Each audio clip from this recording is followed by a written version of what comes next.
all the pecan sandies.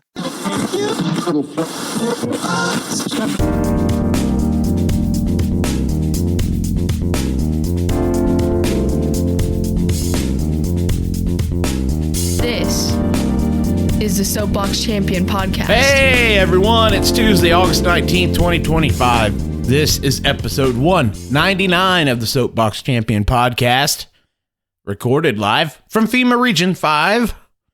My name's Kraig Delaney. What a week. And you won't hear very many people say this, but we are closer to peace in Ukraine than we were a week ago. This past Friday, President Trump and Russian President Vladimir Putin met at Joint Base Elmerdorf-Richardson in Anchorage, Alaska, to address an ongoing conflict in Russia, Ukraine. This marked their first in-person discussion since 2019, and it lasted nearly 3 hours and included U.S. Secretary of State Marco Rubio and Special Envoy Steve Witkoff on Trump's side, while the Russian Foreign Minister Sergei Lavrov and Foreign Policy Advisor Yuri Yushkov representing Vladimir Putin. The purpose, of course, of the summit was to explore just the possibility of a ceasefire or peace agreement in Russia, Ukraine. Trump described their discussions as extremely productive, stating there was great progress and alignment on many points, yet he cautioned there's no deal until there's a deal. Wise words. Putin found the meeting to be, quote, timely and very useful, end quote, indicating that some kind of understanding was reached, but neither leader elaborated on the details of what was resolved or not resolved or still outstanding. Although Trump had previously stressed that the importance of establishing a ceasefire, none was announced. Upon arrival, the leaders exchanged greetings on the tarmac, shaking hands before traveling together in Trump's presidential vehicle, it's known as the Beast, for private discussions ahead of the official meeting. And what a baller move for just shortly after they shake hands on the tarmac for a B-2 Spirit bomber to fly over with full fighter escort right above Putin. I'm sure you've seen the footage on the internet. What a baller move. Right over him. Reminder, B-2 is the very same bomber that we sent 7 of to Iran across the world without anyone knowing they'd left the ground and got back, bombed, got back without anyone knowing. He flew one over Putin on purpose. Just know that he did. And what a baller move. Pretty sweet. Putin kind of looked up, made just for a second, made a face, and then he went back to normal, if you notice. Afterwards, after their meeting, there was a joint press conference where both leaders opted not to answer questions from the media, which is fine. Ukrainian President Vladimir Zelensky, who did not receive an invitation, voiced his criticism, as did U.S. Secretary Minority Leader Chuck Schumer, who labeled the meeting a mere theater and condemned Trump for granting Putin a worldwide platform without accountability. Then, I say, what's your offering, Chuck? What do you have to bring to the table, Chuck Schumer? What have you done? What have you done? What have you done? Put your damn glasses on straight and compile a list of accomplishments for me to see, Chuck, for us all to see before you start downplaying what just happened. It's your party's effed up right now. You're supposed to be the peace freaks, peace at all costs, but you hate Trump so bad that you've turned into what you hate, which is a warmongering thing. You hate peace. You can't even stand the thought of peace being talked about if it involves Donald Trump. Do you see? Chuck, let's remind you that you can't even grill a burger without putting your family in danger. Remember that photo of him smiling like a goofball with a spatula in his hand next to the grill, and there are raw burgers on the grill with pieces of cheese on them? Remember that? It doesn't matter. I want to frame that. Even some press griped about the meeting that didn't answer any questions. Even on Fox, no less. Jackie, I was surprised no questions. I was surprised no details on what progress was made. I think you and me both, Brian, and everyone else in this room was also surprised. We were told that we were going to have an opportunity to put questions to both leaders after a joint press conference in the event that the meeting went well enough that they could set the stage for a second meeting. And the President Trump said if that didn't happen, he was likely to call off the joint presser and just address the media solo and then send Putin home. Neither of those things happened. And what was really stunning to me as someone who's been in a lot of these press conferences is there were a few things that were very unusual. You had Putin come out and address the press first. I mean, we are on U.S. soil here, and that left the media scrambling to get their headsets in. Usually it is the leader of the country, the host country of a summit, that speaks first and addresses the room in their language. But Putin started right off in Russian, and we all had to get our headsets on and listen to him rattle off this diatribe about the history of the U.S.-Russia relationship, making some allusions to something that we didn't get many details on, but also, without knowing the full background of it, there was something that he said that was a little bit alarming, I thought, that seems like some of the things that he has done in the past, setting up false flags and that kind of thing, saying that we hope that Ukraine doesn't do anything to sabotage the progress that we made today, knowing full well that Ukraine has agreed to a ceasefire unconditionally for the last several months, and it has been Russia that has not agreed to a ceasefire. That was President Trump's main objective today. And when we did hear from the president, he said, we didn't get there, but we think that we can. So a lot of questions remaining. Upset. Her last name was Heinrich. I'm not sure of her first name. I didn't catch it. Upset because it didn't go their way, the way the press wanted. You're the press. Your job and only job is to report things as you see them before your eyes. This wasn't about you and what you want. These stakes are as high as they get. You just report things as they happen.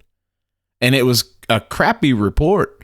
They just went back and forth about how they didn't understand this or didn't understand that or why this didn't happen. She didn't report anything. She just reported on how disappointed she was. So piss poor reporting. Fox News, you're fake. Just report. That's all we want. Yeah, it barely involves you, press. You are the press, the end. And so what if Putin was given a few minutes to speak? Well, what did the U.S. or Ukraine or whoever get in return? You don't know. He wasn't given that time because everyone loves him and wants to hear from him. It's all part of the deal. Or as Trump would say, the art of the deal. I don't think any adult actually thought that they would walk out and a ceasefire begins. No one actually thought, no sane human being thought that would happen. But you know what this was? The beginning of something bigger. And if the something bigger ends up being a ceasefire or, holy shit, peace over there, then you should be all for it and just report what the hell happened. That's all we want. Baby steps until big steps. And think about this, without Trump, there would never been a meeting at all. Do you think Joseph Biden would have walked down the tarmac with Putin without tripping over the carpet? Could you imagine Kamala Harris? Putin wouldn't even have taken the meeting with her. We didn't get an explanation, she said. Because these are adults talking. You are to report on it. The end. This was, and Trump told you, the first of possibly more than one meeting. So just report that. We're tired of your opinions. All I want is trusted, non-biased news reporting and a non-biased news source. Is there one out there anymore? Not really. Believe it or not, Al Jazeera was pretty close, maybe, but what's left of them? On August 10th, an Israeli airstrike targeted a tent housing journalist near Al-Shifa Hospital in Gaza City, killing 5 Al Jazeera staff members and 1 freelance journalist. The Al Jazeera victims were Anas Al-Sharif, 28, Mohammed Qurenkra, pardon me, don't mean to butcher these names, I'm trying. He was 33 years old. Ibrahim Zahir, 25, Mohammed Nafal, and Mohammed Aliwa, his age and birthplace not specified. A 6th journalist Mohammed al-Khalidi, a freelance reporter contributing to Palestinian NGO Falastiniyat and local platform Sehat, was killed in the nearby tent. The Israeli military claims the strike targeted al-Sharif, alleging he was a Hamas operative, but provided no evidence for the other journalists' involvement. Al Jazeera condemned the attack as a targeted assassination and premeditated attack on press freedom, noting the journalists were among the last voices reporting from Gaza, where international media are barred. The CPJ called it a murder and a war crime, emphasizing that journalists are civilians under international law. The UN condemned the killings as a grave breach of international humanitarian law, reporting at least 242 journalists killed in Gaza since October of 2023. Since the war began, at least 10 Al Jazeera staff and 9 freelancers working with the network have been killed. Notable cases include Samir Abu Dakwa, a cameraman killed on December 4th in 2024, and an Israeli airstrike at a school. And he was just reporting on Gaza bureau chief there who was injured. Hazma Dabdow, Wael Dabdow's son, an Al Jazeera journalist, killed on January 2024, a missile strike on his vehicle. Ahmed Al-Law, killed on December in 2023 in an airstrike at a camp near central Gaza. Ismail Agul, 27, just a cameraman, killed in July of 2024 in an Israeli airstrike on a refugee camp. And Hossam Shabat, 23, a freelancer working with Al Jazeera, killed on March 24th, 2025 in an Israeli attack in northern Gaza. The Israeli military's swift claim of responsibility for al-Sharif's killing on August 10th was unprecedented, and the 22-month conflict raising questions about intent. Allegations of Hamas ties lack independently verified evidence, still no evidence, and the targeting of journalists wearing press vests in marked vehicles suggest deliberate attacks by Israel. I've found for years that Al Jazeera simply reports what's happening 99% of the time. I trust them. They don't put spin on it like Fox or CNN does, and we all know by now that both of them do. It strikes me as an attempt to remove the press from Gaza entirely. And I'm absolutely not the only one that thinks that. Absolutely no one wants you and I to see what's happening there. If you want to see what's happening there, get on TikTok now. It won't just pop up magically on your algorithm. You must go search for it. And that is fishy to me because there are countless videos.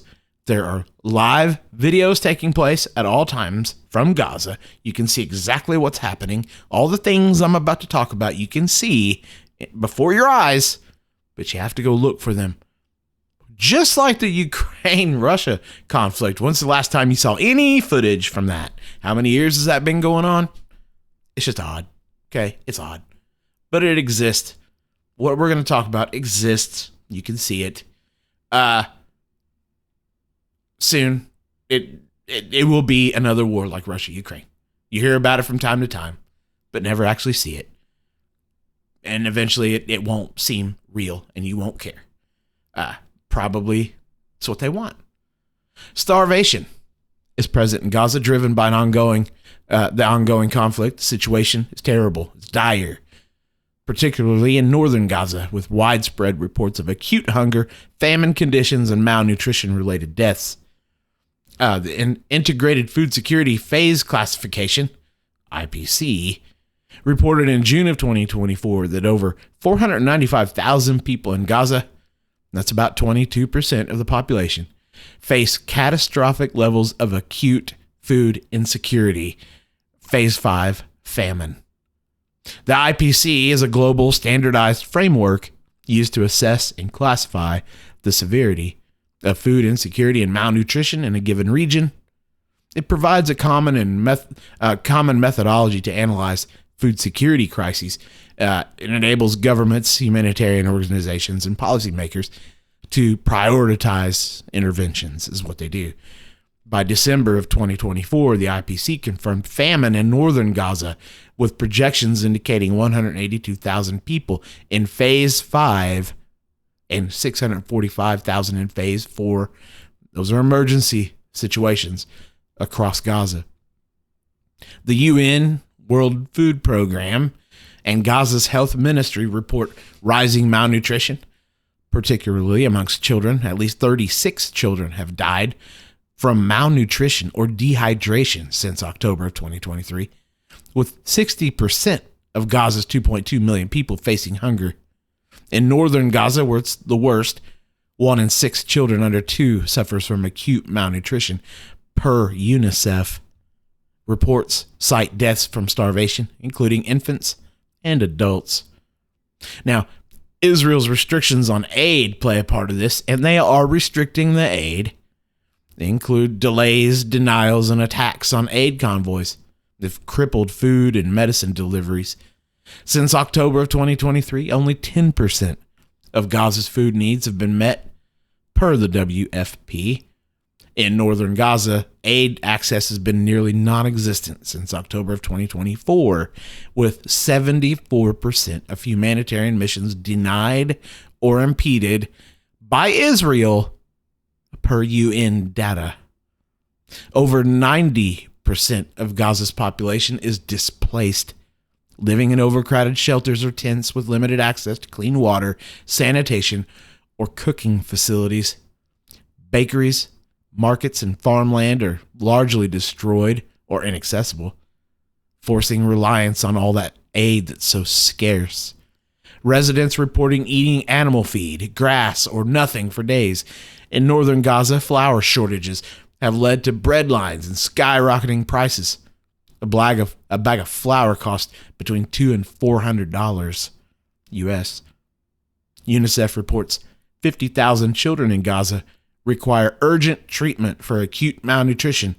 Pregnant and breastfeeding women face severe risks, with 95% of bakeries non-functional. Starvation has led to increased miscarriages and health complications. It's awful. Malnutrition weakens immunity, increases susceptibility to diseases like hepatitis A and polio, with a polio outbreak confirmed in August 2024. Hospitals lack fuel, and they lack supplies to treat malnutrition-related conditions, per the WHO. In northern Gaza, since October 24, Israel's military operations have cut off northern Gaza completely, trapping 65,000 to 75,000 people with minimal aid. Residents report no food or water for weeks, with some resorting to burning plastic for fuel.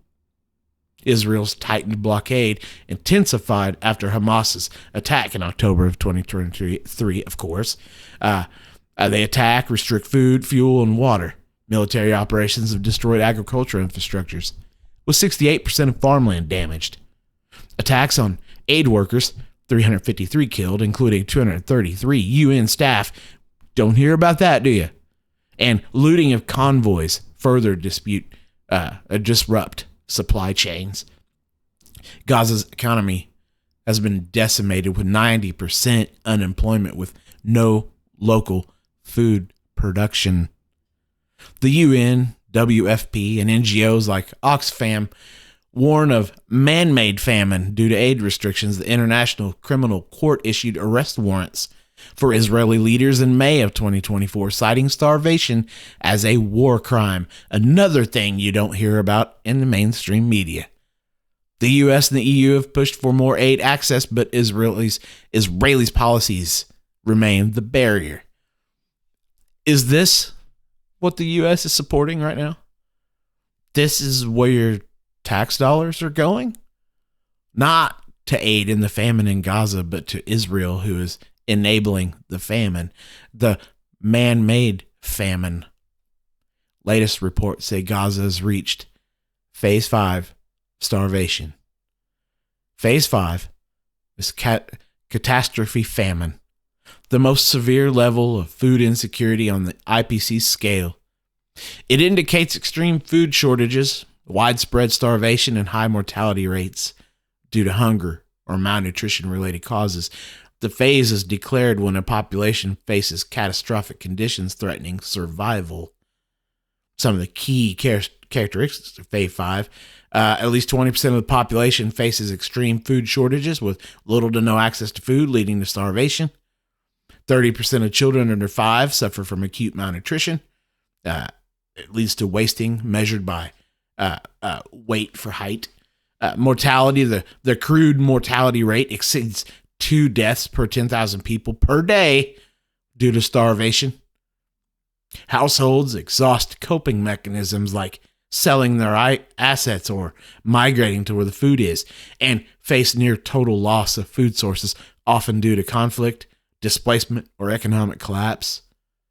Widespread starvation, irreversible health damage, as in organ failure, and increased deaths, especially among children, pregnant women, and the elderly. Is this what the U.S. is supporting right now with our tax dollars? In Gaza, the IPC confirmed famine, phase 5, in northern Gaza by December of 2024 with 182 people in phase 5 and 645,000 in phase 4. This was driven by all those Israeli blockades, all the farmland gone, almost 90% of Gaza's people displaced, 36 children died from malnutrition and dehydration by August. It's just terrible. Is this what the U.S. is supporting? This is stuff that it's not reported on mainstream media. You understand? Because it doesn't support the narrative. I can't understand this unless we admit that we're in World War III, right? Don't you think? I mean, step back. Russia's fighting Ukraine. They're kind of getting beat up on, Russia. So they enlist the help of North Korea. There you go. And China supporting them in other ways. Ukraine enlists the help of the United States. Proxy. We supply them stuff, but we don't pull the trigger, you understand? It's just it's just World War III. It just hasn't been declared. I don't think they want us to think that. I don't know. When you can't hardly name a nation left on Earth, modern civilization, who isn't participating somehow in a war, whether it be proxy or just some other support or physically at war. I don't know. I don't know, man. I don't know. But Gaza's decimated. People are dying, and we're supporting it. It's almost too late to intervene now. When the body is at phase 5 starvation, food can potentially and usually cause a shock to the body. When a person is in phase 5, eats, the body systems, all of them, are malfunctioning. When it receives food, the system doesn't know how to process it anymore and begins to shut down, killing the person. Right now, even if all the aid drops were received by Gaza, it doesn't matter. At this moment, they don't need food. They need medical aid before they can even eat food. Why does this matter? It's a humanitarian emergency requiring urgent intervention. If this was anywhere else, nations around the world would be donating and making sure they're taken care of. And what is urgent intervention? I don't know. Ceasefire, unrestricted aid. It's simple. It's just modern nations like Israel and U.S. are saying, no, we're not going to do that. Without action, mass mortality and long-term health impacts just escalate from here. Is that what Israel wants? Is that what the U.S. is supporting? I don't know. I mean, when Israel's literal restricting of the aid and their military actions are the causes of it, I don't know, man. I don't know. But NGOs like Amnesty International, they've been around forever. They're labeling it potentially war crime. I can't see how it's not. But you can put as many labels on it as you want. That doesn't help right now. The United States is enabling Israel to cause this man-made famine. That is unacceptable. And as we talk about food, I'm ashamed to talk about food and the abundance that we have of it here in the United States, the embarrassing abundance of food. Kellogg, they actually made a move. WK Kellogg Company has agreed to eliminate artificial food dyes from its breakfast cereals by the close of 2027 as part of a legally binding deal with Texas Attorney General Ken Paxton. This deal revealed in August of this year is known as the Assurance of Voluntary Compliance, ensuring that Kellogg will phase out artificial coloring agents such as Red 40, Yellow 5, and Blue 1, which are derived from petroleum and associated with health risks like hyperactivity, obesity, and endocrine problems. Kellogg has faced it's indicated that 85% of its cereal products currently do not contain F, D, and C colors, that it has avoided using red number 3 for several years. Furthermore, the company committed to halting the introduction of new items containing these dyes beginning in January of 2026, and it will reformulate cereals available in schools to remove dyes by the 2026-27 academic year. I'm all for it. Good job, Kellogg. Good job, Texas, getting them to do that.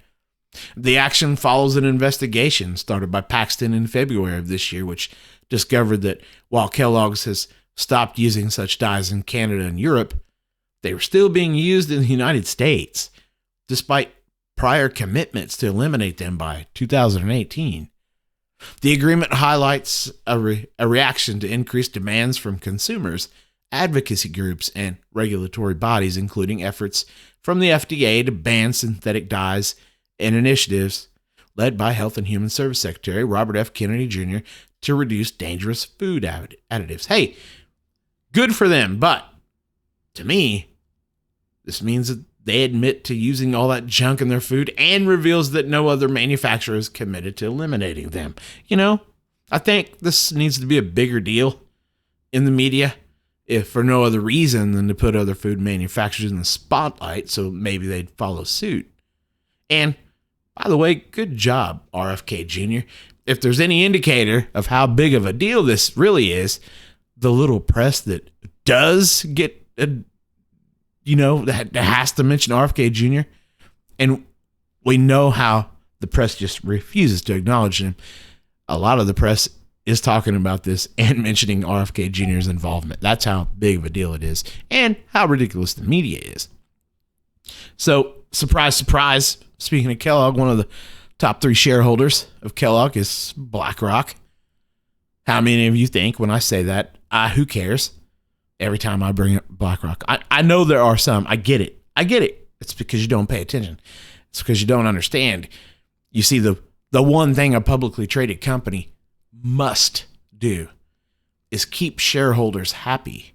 They have to. That's their number one job. It's not to satisfy you or make you happy. It's for shareholders. If they don't, let's say the company predicts an 8% increase in profit for the third quarter this year, but at the end of the third quarter, profits only went up 4%. Then shareholders get nervous. And when shareholders get nervous, they typically do one or two things. First, they can sell their shares. And when the top holders start selling, well, that makes everyone nervous. So everyone sells, and the company, their worth just takes a nosedive. Second, majority shareholders could vote to oust current leadership. Or if the company's poor performance stems from fraud, mismanagement, or breaches of fiduciary duty, shareholders actually can file lawsuits such as derivative suits, on behalf of the company, or class action suits for financial losses. All of these reactions can be devastating to a company. So the company and its management must do everything in its power to keep them happy. Nope. Hate to tell you, it's not about providing a better product to you. It's always about money and keeping that money coming in for the shareholders. A 2019 Harvard Business Review study found that BlackRock is among the largest shareholders in 88% of the S&P 500 companies. This suggests BlackRock holds shares in at least 88% of the 500 largest U.S. publicly traded firms. It was reported in 2017 that BlackRock, Vanguard, and State Street, collectively, hold shares in 40% of all listed U.S. corporations. Given BlackRock's size, it likely contributes significantly to this figure, though an exact percentage for BlackRock alone is not reported. BlackRock's investments extend beyond the U.S. with stakes in thousands of companies worldwide, including major tech firms like Apple, Microsoft, Amazon, healthcare, and energy companies. Its iShares ETFs, managing $3.3 trillion across 1,400 funds, cover a broad range of global markets, implying ownership in a vast number of publicly traded firms globally. BlackRock's ownership in individual companies typically range from 5 to 7%, and you'll see this if you look it up. As seen in major firms like Apple, 6.5%, Microsoft, 6%, Amazon, 5.8%, and Pfizer, 6.1%. In other words, 88% of the 500 largest publicly traded companies are dedicated to keeping BlackRock happy. That's 440 out of 500. Apple keeps BlackRock happy. Microsoft keeps BlackRock happy. Amazon keeps BlackRock happy. Pfizer keeps BlackRock happy. Everyone from your cell phone manufacturer, your PC, the software manufacturer, your vaccine manufacturer does whatever BlackRock tells them to do, and almost every single thing you touch throughout the day is affected by BlackRock. And here, I'm going to blow your mind. At my desk right now, I made a list yesterday, and I have not added or removed anything from my desk right now, okay? My desk in front of me right now is loaded with BlackRock companies. And I did not load it up with items for this episode. You have my word. This is at my desk at all times. I have several Elgato streaming devices. BlackRock. My computer monitors, both of them made by Acer. BlackRock. The Stream Deck, just go look up Stream Deck. That's by Elgato. BlackRock. My phone, it's a Google phone. BlackRock. The software on it, BlackRock. The Windows software on this computer, BlackRock. These earbuds by Monster Audio. Oh, you can't see it there. Whatever. It doesn't matter. BlackRock. Here's an old GoPro camera. BlackRock. This Echo Show that sits here. BlackRock. It's Amazon. This memory card by SanDisk. BlackRock. The Magic 8 Ball that I've got out from time to time for the show. That's owned by Mattel. That's BlackRock. Remember the 20Q game that I did an entire segment on? 20 questions game? That was bought by Mattel. It was owned by Radica, and that was acquired by Mattel. So the 20Q game, BlackRock. This Capital One card right here.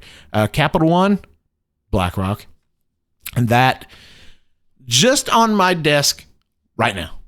That's not counting the other desk in here and the giant filing cabinet over there, or this place is loaded. Just this office is loaded.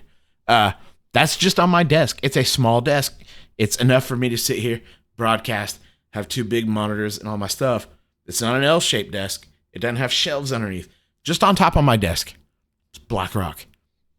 All these companies and more all around you every day.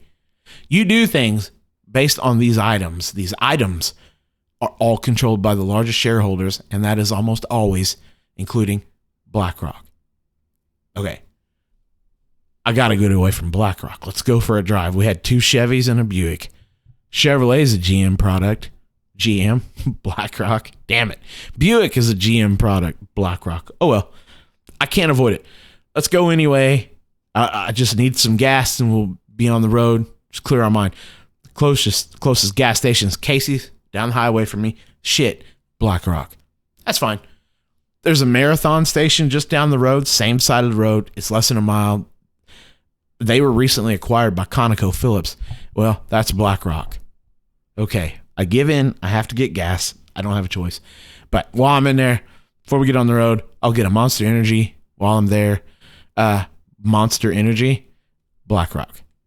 Hey, maybe I'll treat myself to some Reese's peanut butter cups while I'm in there. That's a good combo, right? For a road trip. Crap, they're owned by Hershey. Hershey, BlackRock. Point made, right? Maybe. You can go on forever.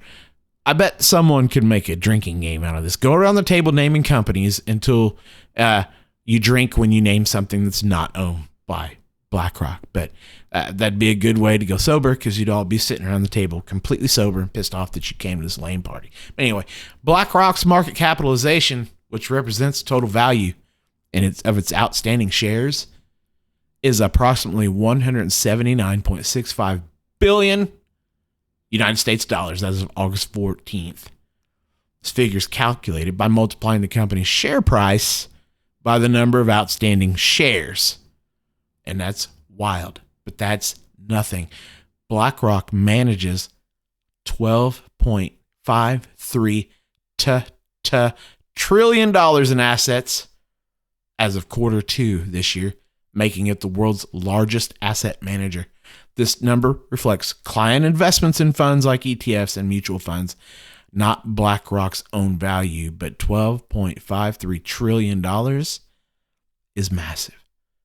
So next time you wonder why I keep mentioning BlackRock, sit down, take a look around you, get your computer out or your phone, and take a look at all the things BlackRock touches in your daily life. It's alarming. And that's why I mention it all the time. And that's why we need to stop talking about it today. So how about a little local news from Kentucky? Tonight in Henderson, where a solar panel farm in the southern part of the county reported multiple panels were recently vandalized. Gabe Pontones went to Henderson to learn more. Rob, according to notes from Henderson County Fiscal Court, 32 solar panels were shot at a solar farm in the town of Roberts. The vandalized panels were in the Unbridled Solar Farm near State Road 238, some shot multiple times. The solar farm went commercial in February and could provide power to about 15,000 homes. The company that owns the farm, Geronimo Power, says that based on what they saw from the bullet holes, they suspect this happened about a month ago during the night. It was probably more around the evening time frame, the way that the bullet holes were. We do have guys or crews that do work in the evening hours, so we're very lucky that no one was injured at that time.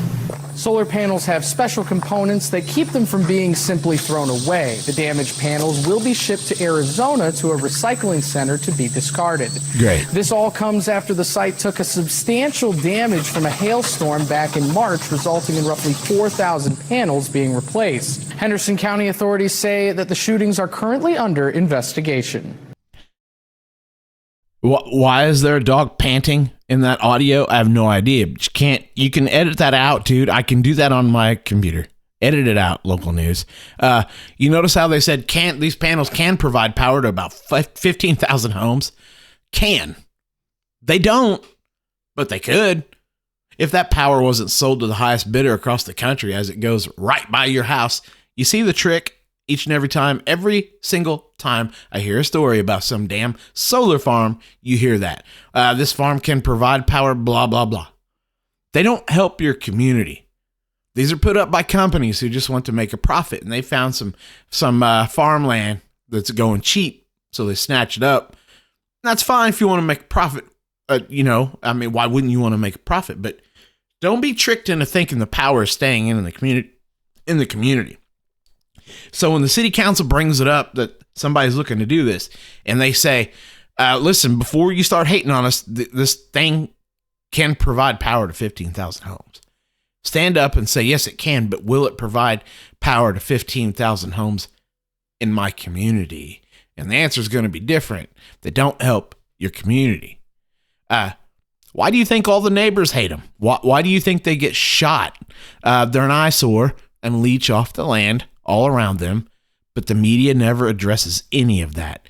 They can just never understand why people would do this type of thing to the panels. The truth is why. The truth about these farms is why people would do these types of things to panels. Now, if And I've never heard of one instance yet if the farm would provide power to communities surrounding it, that turns it into an entire different story. There's a direct benefit, but that never happens. It's like if a brand new fancy ice cream shop opened right next door and they spend a year and a half explaining what types of flavors that they can do and that it could feed 10,000 people. But the day the ribbon is cut and it goes operational, you find out that you can't buy ice cream from there.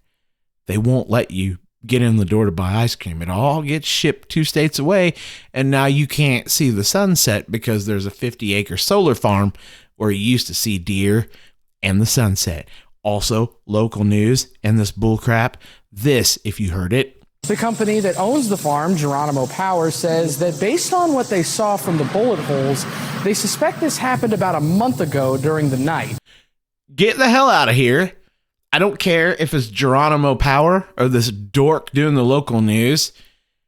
What do you mean they judge by the bullet holes? Like on scene, they're like, hey, what do you think, boss? And the boss is knelt down looking at the hole, and he looks up and said, oh, this had to have happened about a month ago and a night, judging by these holes. So you thought Geronimo Power just thought they'd slip that in, and they were right. It got slipped in. And then local news, dumb as a box of local rocks, they just repeated it. It's just dumb repeating dumb. What about a bullet hole tells you it was done about a month ago and during the night? Somebody leave me a voicemail and tell me how they came up with that number. 812-610-9005, or send it in an email to info.soapboxchampion@gmail.com. The bullet hole told him it was, a couple months ago and at night. Well, that's clearly a nighttime bullet. Shut up. What else? What else do they lie about if they're going to lie about that? All I'm saying is pay attention to everything. AOL, America Online, once a pioneer of internet access, is continuing its dial-up services on September 30th, marking the end of a 34-year era. This decision, announced in August of 2025, this month, reflects the obsolescence of dial-up technology characterized by its iconic high-pitched modem handshake noise and the "you've got mail" greeting, which connected millions to the internet in the 90s and the early 2000s. I had no idea that dial-up still exists. I honestly did not. I mean, I'm glad that it did. Cool. I just had no idea. AOL stated it, quote, routinely evaluates its products and services, end quote, and decided to discontinue dial-up to focus on modern digital needs, as broadband and wireless connections have largely replaced the slow phone line-based technology. If you even remember that, guys. I turned 50 yesterday, so I remember it. Yes, happy birthday, me. So, that certain sound is going away. And if you're old enough, you remember it. And here it is, so that it will always live here on this podcast forever, or until I quit doing this.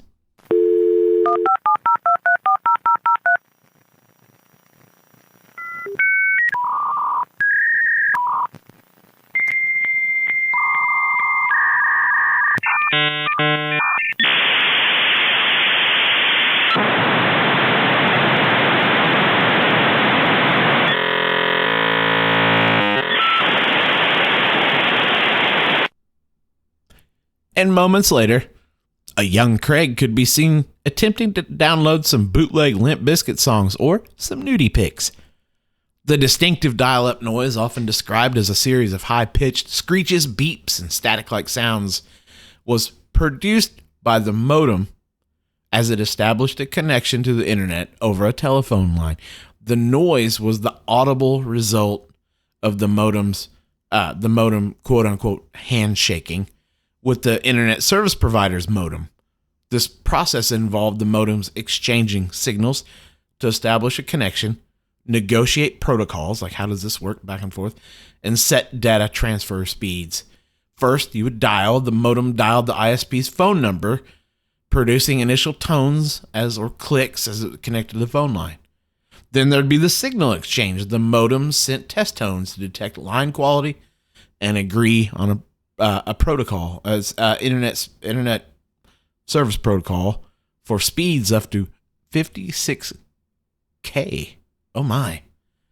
The modems used specific frequencies, as in 1650 hertz or 1800 hertz, to communicate, creating beeps, screeches, and the static as they tested compatibility, and they synchronized. The noise was the modem's internal speaker broadcasting these analog signals, which were otherwise inaudible electrical pulses. And now you know. Also, it's time for sports. Sports go sports. One of the wildest sports stories of 2025 involves the T-Rex World Championship races, featuring during ESPN 8's The Ocho's 9th annual event from July 31st to August 3rd this year at the ESPN Wide World of Sports Complex in Florida. This quirky competition aired on ESPN2 from 11 o'clock to 11:30 p.m. on July 31st and saw men, women, and children and seniors racing while dressed in inflatable T-Rex costumes, creating a chaotic, prehistoric, stupid spectacle. Competitors wobbling under the weight of their oversized suits sprinted or fell down to become the 2025 T-Rex World Champion, drawing laughter and cheers from fans. The event was part of a record-breaking 30 new competitions introduced by the Ocho, alongside other absurd sports like soap hockey, mailboat jumping, okay?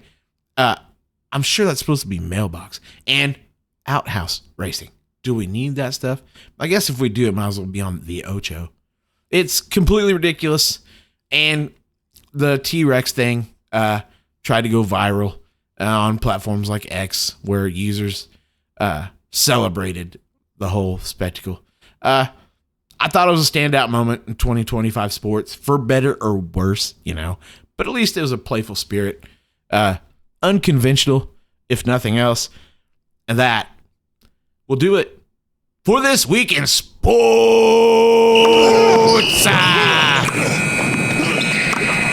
That was that. Okay. Language. Wait. The next thing. This is how the show works, guys.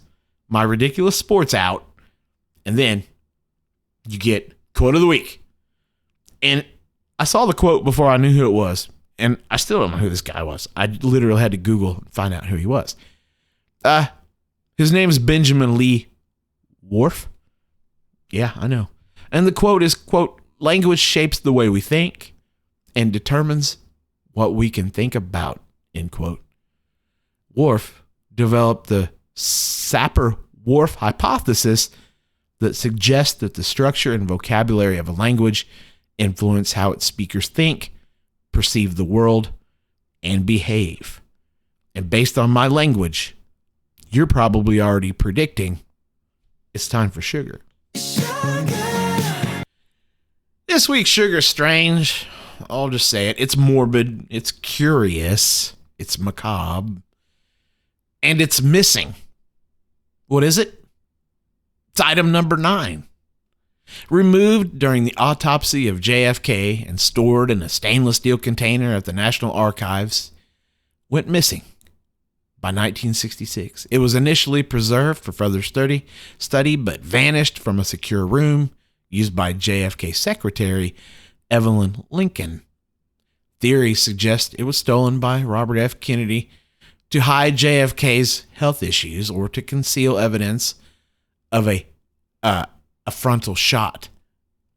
While not explicitly numbered 9, it's a high-profile missing item, and associated materials, as in like tissue slides and photos, could be cataloged with such a number in internal records. Its absence is central to conspiracy theories, as it could clarify bullet entry and exit points. Beyond item number 9, other autopsy materials like tissue slides and additional photos are missing. A bullet fragment, Warren Commission Exhibit CE number 567, and the nose portion from the limousine was analyzed, but other bullet evidence like like a theorized missing bullet from the Warren Commission's findings, remain unaccounted for. Item number 9, search don't explicitly mention an item number 9 in JFK's assassination evidence. The autopsy photos are the closest match as they numbered, and many are missing, potentially including number 9. Without a clear catalog reference, the interpretation is speculative, but most refer to this as item number 9. Missing items like this in photos and documents fuel speculation of a cover-up. The 1998 Assassinations Records Review Board reported suggest photos of the brain might not be JFK's, implying tampering of or replacement. Peter Dale Scott's negative template theory speculates that what's missing, like photos, NSA records, military intelligence files, and more, is more significant than what remains, potentially hiding evidence of a broader conspiracy.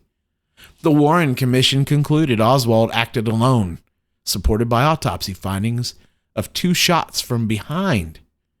Missing items, especially photos of number 9 and pictures of number 9, could challenge this by revealing evidence of certain types of shots versus others, as Parkland doctors suggested this very thing.